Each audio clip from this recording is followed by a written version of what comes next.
This step-by-step video tutorial is going to be for these metallic place cards. They were created using my Cricut Maker 4 and the debossed tip to customize each wedding guest's name on that bottom leaf. Heads up, this step-by-step tutorial video is actually for those who've already purchased the template from me, so if you don't have the template, you will not be able to create this. So go to kitchencricut.com and get your template and then come back here. After purchasing your template, you should have received an email with a link that'll take you to download the SVG file as well as the PDF. Go ahead and find the PDF and open that up so that we can get started. On the second page, you'll find the shoppings list or the supplies list, as well as my bendables list. You can click that and go to my bendables page where everything is listed out very clearly to see what you'll need to create this project. Now, you will 100% need the debossing tip in order to create this, as well as this metallic silver cardstock. Next page on the PDF is going to be filled with images. You can click and it'll take you directly to Amazon, where you can add certain things straight to your cart. Again, this deboss tip is 100% needed for this specific project. Make sure that it's titled 21. It is the debossing tip. Next, you'll want to find your SVG Cricut file so that we can download that right into Cricut Design Space. Once on Cricut Design Space, go ahead and upload that SVG file you downloaded. Continue, upload. And on the right, you'll see in the layers panel, the first one is the name Linda and the second one is the overall shape of the flower. So this first one we can either delete or hide. We will not be editing that in any way. We will be adding text directly onto the flower here on Cricut Design Space. Now you're going to want to make sure that right now when you added this, it came up as a basic cut, but you'll want to switch that to deboss. This just helps you kind of envision what the font looks like when you're looking at them in deboss form. Now, Cricut Design Space is going to have more font options available for people with a pro account. There's still several options for free accounts. I would just find one that you like and kind of move forward. If you don't love any of them, you can go on Canva, write them there, export, and then import into Cricut Design Space. There's a lot you can do with this one. Once you find a font that you like, go ahead and size it to the leaf. If you want to put it on another leaf, you can. If you want to put it on the flower head, you can. It's very open.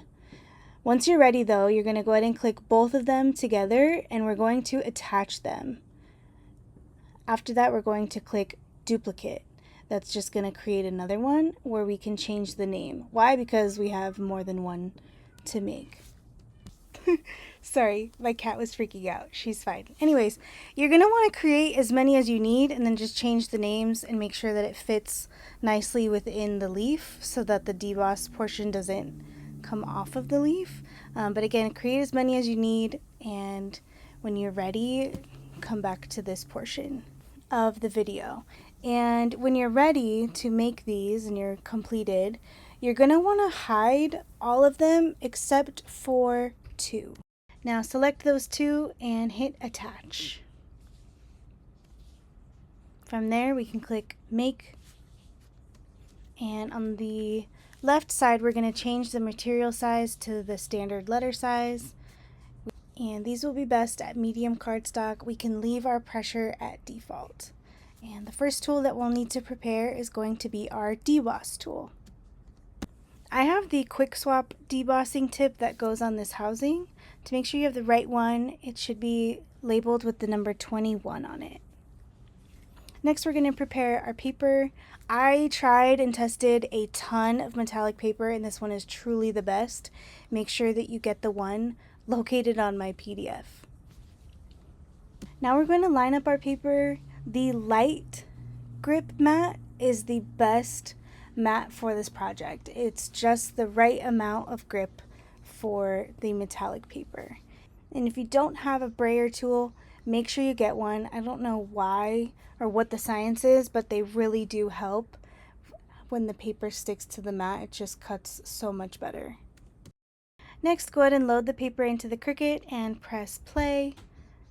your Cricut machine is first going to deboss those names on the flower.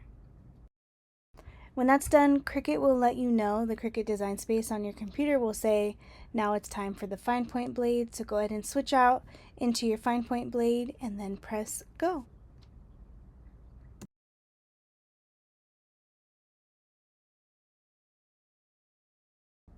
Once that's completed, you'll go ahead and want to flip your mat over, and the goal here is to remove the mat from the paper. This just helps minimize the creases. It helps keep the design flat, especially with something as fragile as these flower cutouts, because the stem is pretty skinny and more on the thin side. I like to use my score tool to kind of flatten it to avoid my finger creases. This is just a lot better to create or to remove from the mat than if you were to pull the paper off the mat. So instead of pulling the paper off the mat, you're pulling the mat off of the paper. And it'll take a little bit of time to get used to it. And when I first saw this, I thought it was so silly, but then now that I'm in my Cricut journey, it really does make a big difference.